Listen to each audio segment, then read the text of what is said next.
Addition of vector में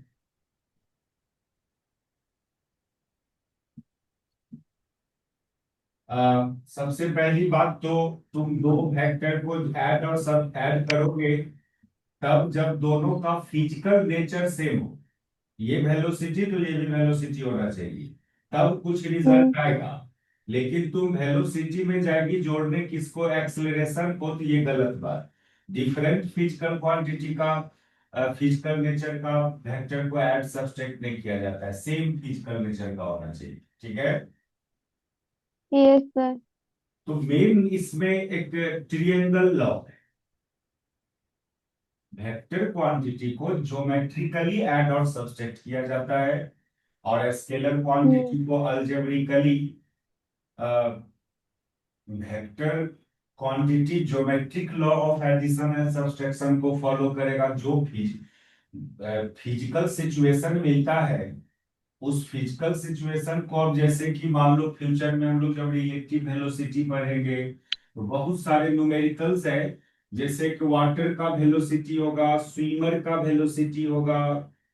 तो water का अपना एक वेलोसिटी, स्विमर का एक वेलोसिटी, फिर दोनों का एक रिजल्टेंट वेलोसिटी की बात करेंगे। तो वाटर इधर फ्लो कर रहा है, स्विमर वाटर में इधर जा रहा है, लेकिन जब जो किनारे में खड़ा है उसको लगता है कि इधर जा रहा है। अब ये चीज कौन मैथमेटिक्स से आता है, ये डायरेक्शन, ये वैल्यू। तो देखा गया कि ज्योमेट्रिक एडिशन सब्सट्रैक्शन को यदि यूज करते हैं तो रिजल्टेंट वेलोसिटी या रिजल्टेंट फोर्स निकलता है। ट्रायंगल लॉ और एक पैरेललोग्राम लॉ, कोई एक लॉ देखना है जो रिजल्ट ट्रायंगल लॉ से आएगा वही पैरेललोग्राम लॉ से आएगा। ट्रायंगल लॉ में का क्या स्टेटमेंट है इसमें, ये तो पहली बात कि through this law we can add और subtract only two vector, maximum two vector. दो वेक्टर्स को ऐड और सब्सट्रैक्ट करने के लिए ये लॉ है। अब मान लो वो दोनों वेक्टर है A and B, vector A and B, इसको ऐड करना है, that is vector A plus B. और दो वेक्टर को ऐड भी करोगे तो फाइनली भी एक वेक्टर ही बनेगा, उसको रिजल्टेंट वेक्टर बोलेंगे। हम्म। रिजल्टेंट वेक्टर या वेक्टर सम, या वेक्टर सम। तो ये दोनों गिवन होगा आपको, ए एंड बी को आप जान रहे होंगे।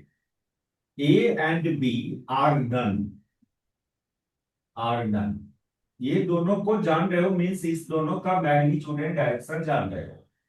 आपको फाइंड करना है, वी हैव टू फाइंड, इसका इसको जानना मतलब क्या, that is we already no,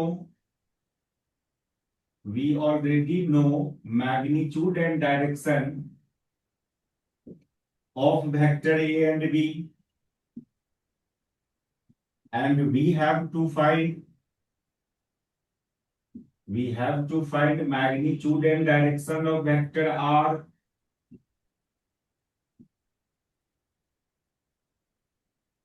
तो ये चीज ट्रायंगल लॉ से फाइंड किया जाएगा।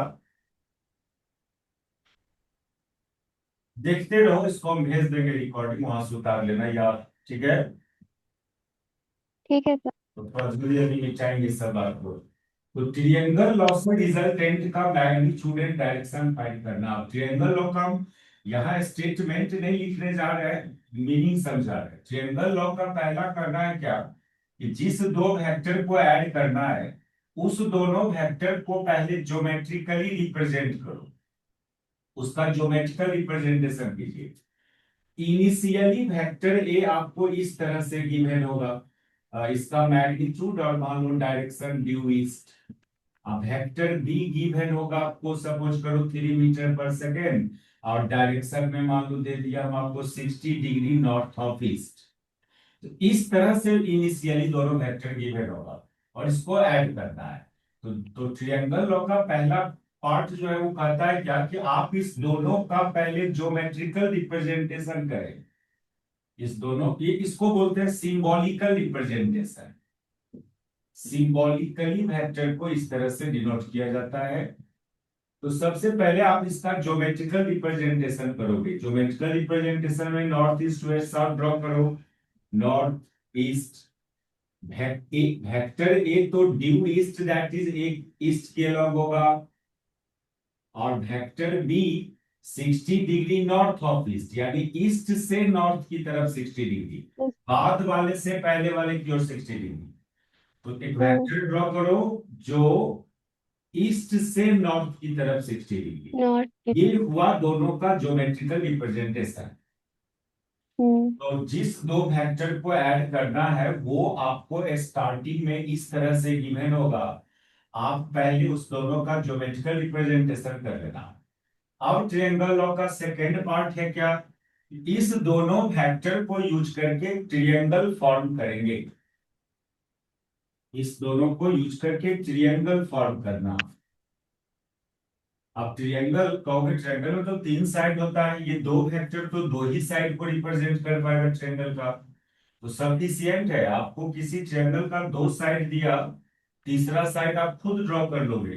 कोई ट्रायंगल या पैरेललोग्राम ये सब जब ड्रॉ करना होता है तो दो साइड सफिशियंट होता है।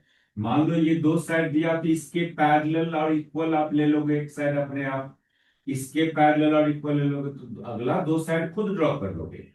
या ट्रायंगल का दो साइड दिया हुआ है तो तीसरा साइड आप खुद ज्वाइन करके फॉर्म कर सकते हो।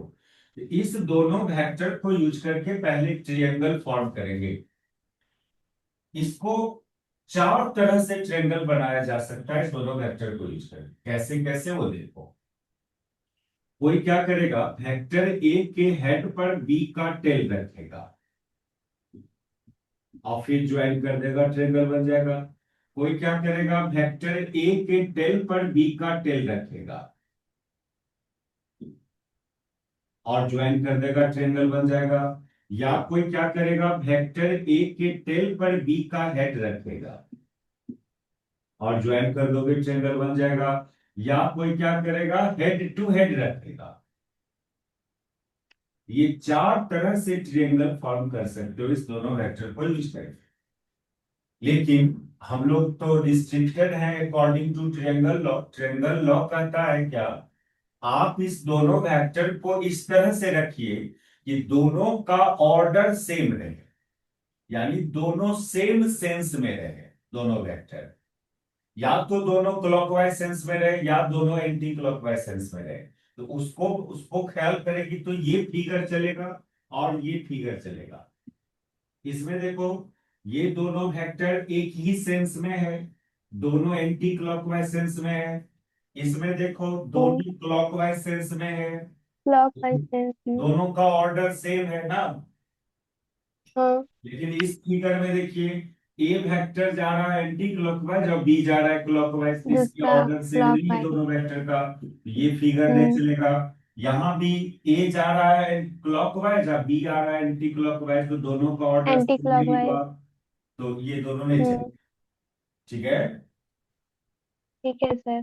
जिस दो वेक्टर को जोड़ना हो पहले उस दोनों को ट्रायंगल का दो साइड में ले जाओ।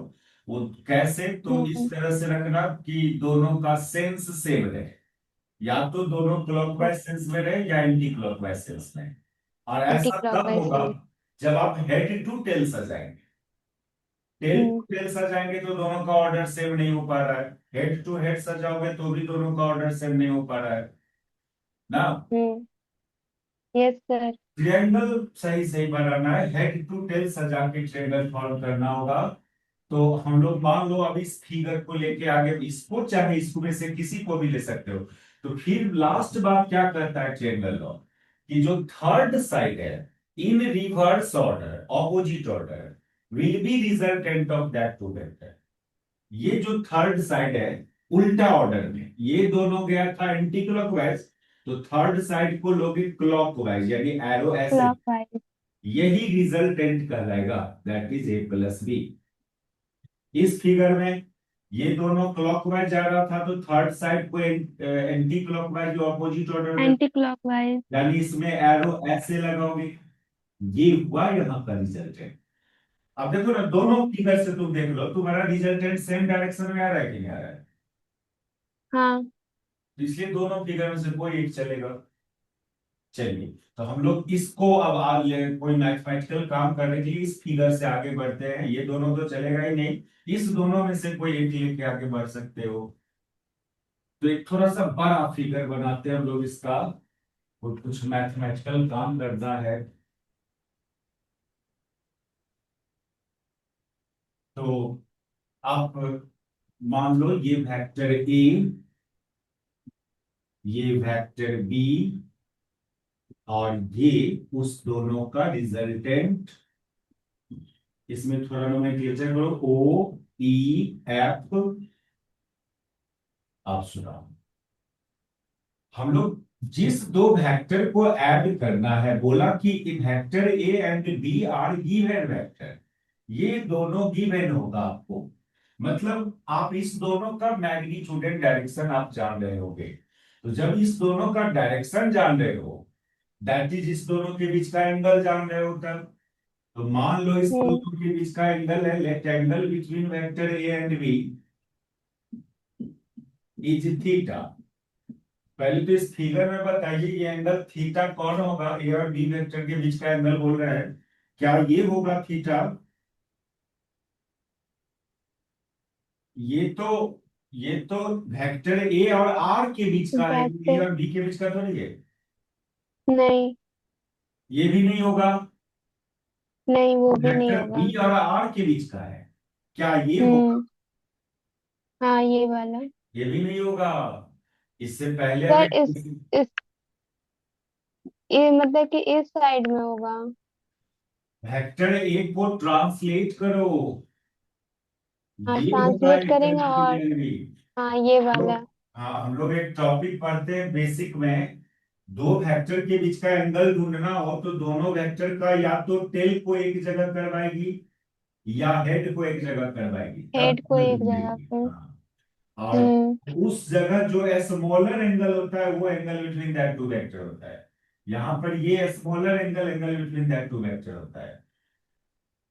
एंगल बिटवीन टू वेक्टर ढूंढने के लिए दोनों वेक्टर या तो डाइवर्जिंग टाइप से होना चाहिए या दोनों कन्वर्जिंग टाइप से होना। Converging type. तो इस डाइवर्जिंग पॉइंट पर जो स्मॉलर एंगल है वो angle between that two vector कहलाएगा, या कन्वर्जिंग पॉइंट पर भी जो स्मॉलर एंगल है उसको angle between that two vector बोलेंगे।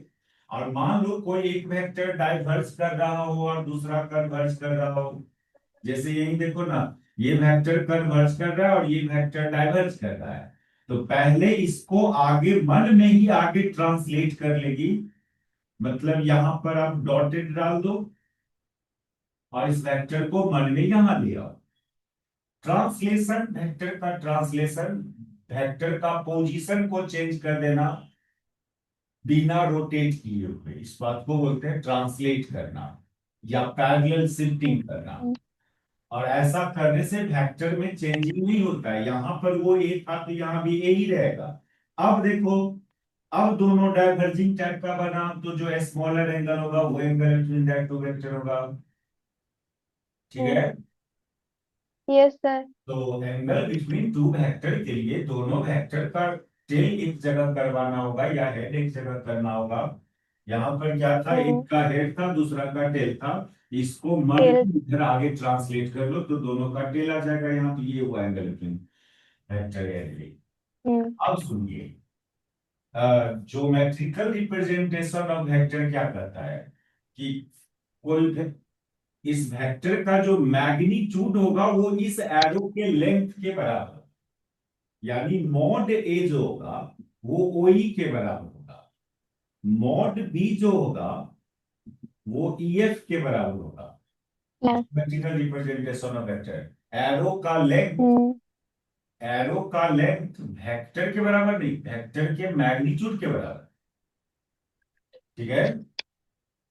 Yes sir. हाँ, ये जो एरो है वही वही ये लेंथ वेक्टर ए के बराबर नहीं, हम्म। वेक्टर के मैग्नीट्यूड के बराबर।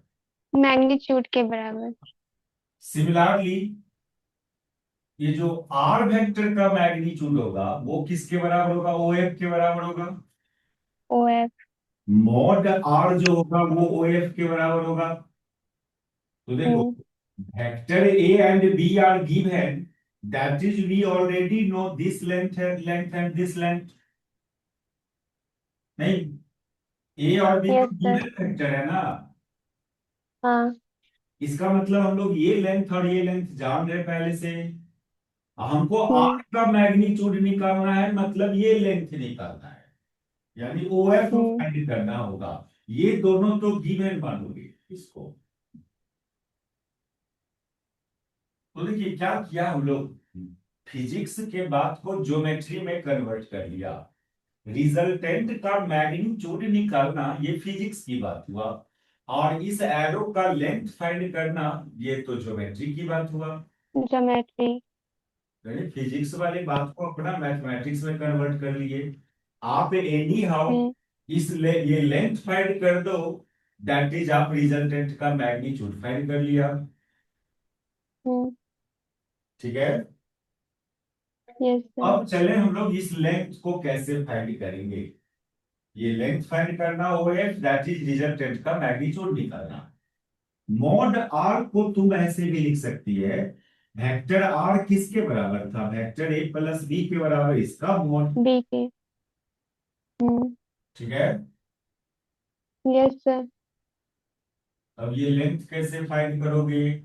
तो इस लेंथ फाइंड करने के लिए, यदि ये ट्रायंगल तुम्हारा राइट एंगल ट्रायंगल होता, तो राइट एंगल ट्रायंगल में एक रिलेशन पाइथागोरस थ्योरम वैलिड होता है, इतना हम्म। स्क्वायर प्लस इतना स्क्वायर बराबर इतना स्क्वायर।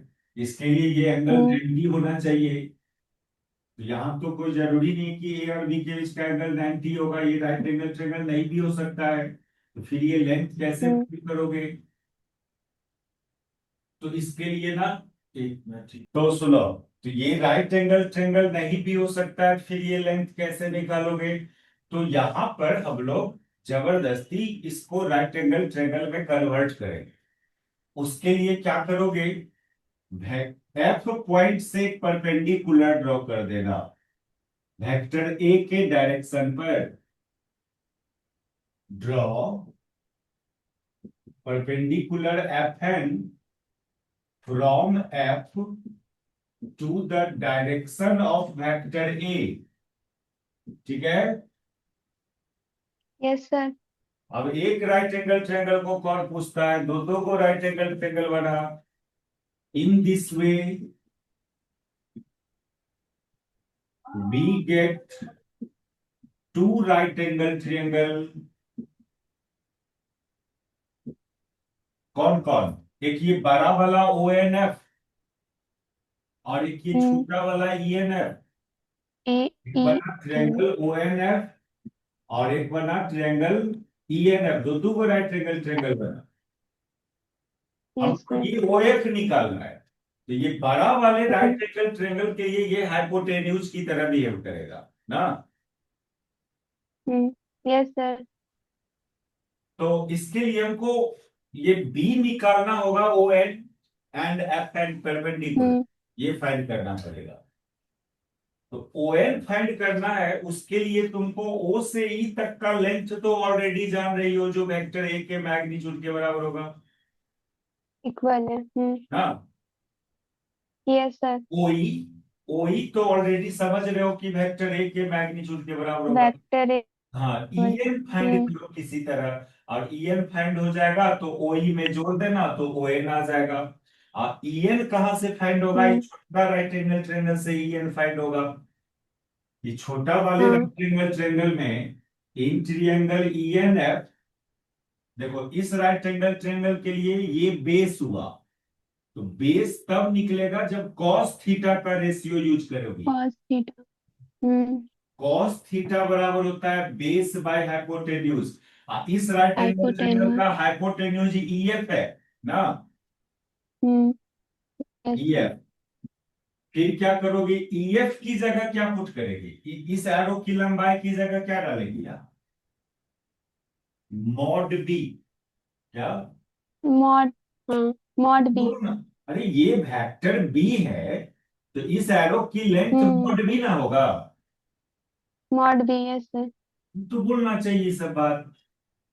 जब ये वेक्टर वेक्टर बी को डिनोट कर रहा है ये एरो, इस एरो की लंबाई मॉड बी के बराबर होगा, ईएफ की जगह मॉड बी। तो यहां से तुमको ईएन निकल जा रहा है, ईएन आ जा रहा है मॉड बी कॉस थीटा, या shortly cos B theta. Cos theta. और जब ईएन आ हम्म। गया, इसको OE में जोड़ दो, ON आ जाएगा। इसलिए ON बराबर OE+EN। हाँ, OE की जगह लिखेगी मॉड A। ठीक है। हम्म।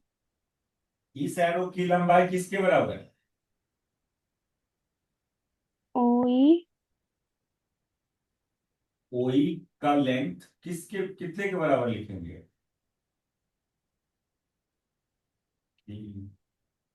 क्या दिमाग है तुम्हारा? अरे ये एरो किस वेक्टर को डिनोट कर रहा है? ये ए वेक्टर। तो फिर इस एरो की लंबाई कितना के बराबर है?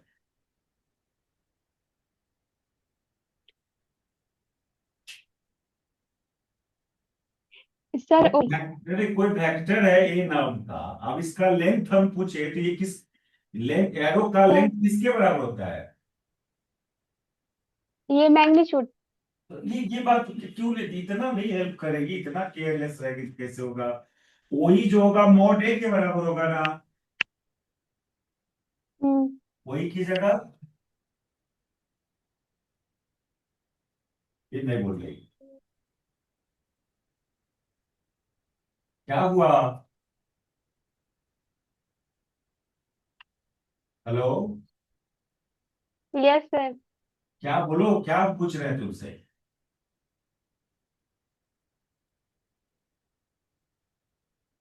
क्या पूछ रहे नहीं पता चल रहा है? सर हाँ। नहीं सर, एक बार रिपीट है। क्या? सर एक बार रिपीट कीजिए क्वेश्चन। यार देखो, मतलब कंसंट्रेशन इधर नहीं है लगता है वहां पर तुमको। शुरू से हम इसमें क्या क्या किए इतना खाली समझाओ। क्या कर रही हो? हमको ये रिजल्टेंट का मैग्नीट्यूड निकालना है क्या? ये रिजल्टेंट का मैग्नीट्यूड निकालना है। इसके बारे में क्या बोला कि इस एरो का लेंथ निकालना? हाँ, इस एरो का लेंथ निकालना है। ठीक है। पहले इनिशियली फिगर क्या था, ऐसा था। हम्म। इस एरो का लेंथ के लिए क्या बोला कि यदि ये राइट एंगल ट्रायंगल होता तो पाइथागोरस थ्योरम यूज करके ये लेंथ निकाल पाइथागोरस। लेती। हाँ। क्या क्या ये पाइथन राइट एंगल ट्रायंगल मतलब ये एंगल 90 डिग्री होना चाहिए था। हाँ, तो ये 90 डिग्री एंगल नहीं भी हो सकता होगा नहीं भी हो सर। सकता है। तो हम लोग क्या हाँ। किया ना, जबरदस्ती इसको राइट एंगल ट्रायंगल बनाया, उसके लिए क्या किया? एक एक लाइन परपेंडिकुलर परपेंडिकुलर लाइन नहीं ड्रॉ सर, किए। परपेंडिकुलर ड्रॉ किया एफ से। किस पर? हम्म। इस पर ड्रॉ किया। ये ओ। हाँ। ए पर नहीं, ए के डायरेक्शन पर। किस पर? ए के डायरेक्शन पे। हाँ, ये ए तो यहीं पर लास्ट हो गया, ये आगे उसका डायरेक्शन हुआ ना। हाँ। ऐसे थोड़ी लिखे, देखो यहाँ से, draw perpendicular F N from F to the direction of vector A. Hmm. ठीक है। अब फिर क्या बोला कि तुम ऐसा की तो एक राइट एंगल ट्रायंगल को कौन पूछता है, दो दो को राइट एंगल ट्रायंगल बना। कौन कौन? एक ओ एफ ई और एक F E N. O F E right angle triangle है, ओ एफ ई। नहीं नहीं सर, ओ एफ एन। हाँ, ओ एफ एन नहीं बोलना चाहिए, ओ एन एफ बोलना चाहिए, राइट एंगल को बीच में रखो। हाँ, ओ एन एफ। हाँ, राइट एंगल को ठीक है बीच में सर। रखो। O N F. और एक और एक बना E N F. E N F. ठीक है। अब हमको ये निकालना है ओ एफ, तो बड़का वाला राइट एंगल ट्रायंगल को यूज करेंगे ना। Yes sir.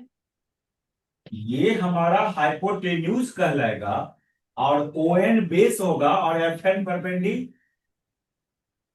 होगा। परपेंडिकुलर। कोई राइट हम्म। एंगल ट्रायंगल में तीन चीज डिफाइन करती हो ना, क्या क्या? एच, ये बी और ये पी। हाइपोटेनस बेस और इसमें परपेंडिकुलर। रिलेशंस क्या होता है? एच स्क्वायर बराबर P square plus H square B square plus P square. P square. अब बताओ, तुम ओ एन फाइंड करने जाएगी तो ओ एन फाइंड करने के लिए तुम क्या क्या करोगे? तुमको ओ से ई तक का तर्क का तो लेंथ ऑलरेडी पता है ना? हाँ, वो किसके ए बराबर? वेक्टर। हाँ, ओ से ई तक का लेंथ वेक्टर ए के बराबर। Yes sir. नहीं। उसका मैग्नीट्यूड। हाँ, एरो का लेंथ वेक्टर के बराबर नहीं होता है, वेक्टर के मैग्नी। उसके मैग्नीट्यूड के इक्वल होता है। ओई को तुम वेक्टर ए में लिखेगी, मॉड ए लिखेगी। मॉड ए तो उसका मैग्नीट्यूड के हाँ, इक्वल। ठीक है। अब ईएन फाइंड करके इसमें जोड़ेगी तब ना ओ एन आएगा। Yes sir. वही किए, ईएन फाइंड किए हम लोग। देखो ईएन कैसे फाइंड किए। छोटका वाला राइट एंगल ट्रायंगल जो देख रही है, छोटा वाला राइट एंगल ट्रायंगल, उसमें कॉस थीटा का रेशियो यूज किया। Cos theta. कॉस थीटा का फॉर्मूला क्या होता है? बी बाई एच ना। बी बाई एच ये सब बेस पता है बाई ना, sine theta hypotenuse. B by H, cos theta yes sir, B वो सब बाई पता एच है। ना, और टेन यस सर, थीटा पता है। P by B. तो कॉस थीटा बराबर बी बाई एच। एच की जगह कौन? E F. एच की जगह E F E F. E F को क्या लिखा? Vector B. फिर गलत बात, mod mod vector vector. B. क्या हाँ, मॉड वेक्टर बी। भाई? Mod arrow, vector B. Arrow की लंबाई वेक्टर के बराबर नहीं कभी बोलना, वेक्टर के मैग्नी उसके मैग्नीट्यूड ट्यूब के के इक्वल। बराबर। मॉड भी लिखेंगे ना, ई एफ को क्या लिखेंगे? Mod B vector. मॉड भी, क्योंकि ई एफ जो है वो वेक्टर बी को रिप्रेजेंट करता था। तो हो गया। अब ई, हम्म तो ई एन का वैल्यू आया, इसका क्रॉस मल्टीप्लीकेशन कर दिए तो ई एन बराबर मॉड बी कॉस थीटा हुआ ना। Mod B vector cos theta. या मॉड बी को सिर्फ बी भी लिख सकती हो। B cos theta. चलो हो गया। ई एन आ गया, अब ई एन में ओ ई जोड़ दो तो ओ एन आ जाएगा। हाँ। ओ एन बराबर O E plus E N. ठीक। Yes sir. ओ ई की जगह क्या लिखा जाए? ओ ई की जगह मॉड ए वेक्टर हाँ, ई एन अभी अभी निकाली कितना? Mod B cos, B cos theta. और बी कॉस हाँ, दिया हुआ है। अब मॉड चलो B F N vector find cos करने हैं। थीटा। अब एफ एन फाइंड करोगी? हम्म नहीं, एफ एन निकालना। एफ एन निकालने के लिए तुम फिर छोटका वाला राइट एंगल ट्रायंगल को यूज करो। इन हम्म ट्रायंगल ई एन एफ, इसमें साइन थीटा का रेशियो लेना। Sine theta P by H होता है। पी की जगह इस एंगल के लिए पी कौन हुआ? सामने वाला एफ एन। एंगल के सामने वाला पी होता है, समझे? F N. हाँ, एफ एन। एफ एन हुआ पी। एच की जगह कौन? E F. एच की जगह ई एन। E F. फिर क्या करेगी? ई एफ की जगह क्या लिख देगी? मॉड बी ना। Yes sir. ई एफ की जगह मॉड बी। Mod B. तो एफ एन का वैल्यू आ गया। एफ एन का वैल्यू आया मॉड बी साइन थीटा। अब सब कुछ रेडी है। क्या रेडी है? देखो, ये पॉइंट एन था, ये ओ था, ये एफ था। यही वेक्टर आर हम्म का, यही वेक्टर आर था आपका। ये लेंथ निकला आपको mod A plus mod B cos theta mod A निकला प्लस ये। बी और थीटा। ये लेंथ निकला आपको mod B mod sin B theta. और साइन ये थीटा। राइट एंगल ट्रायंगल है, इसमें पाइथागोरस हाँ। थ्योरम अप्लाई कर दो। ओ एफ का वैल्यू आ हम्म जाएगा। ओ एफ का वैल्यू आना यानी रिजल्टेंट का मैग्नीट्यूड आ जाना। तो यूजिंग मैग्नीट्यूड आ पाइथागोरस जाएगा उसका। थ्योरम,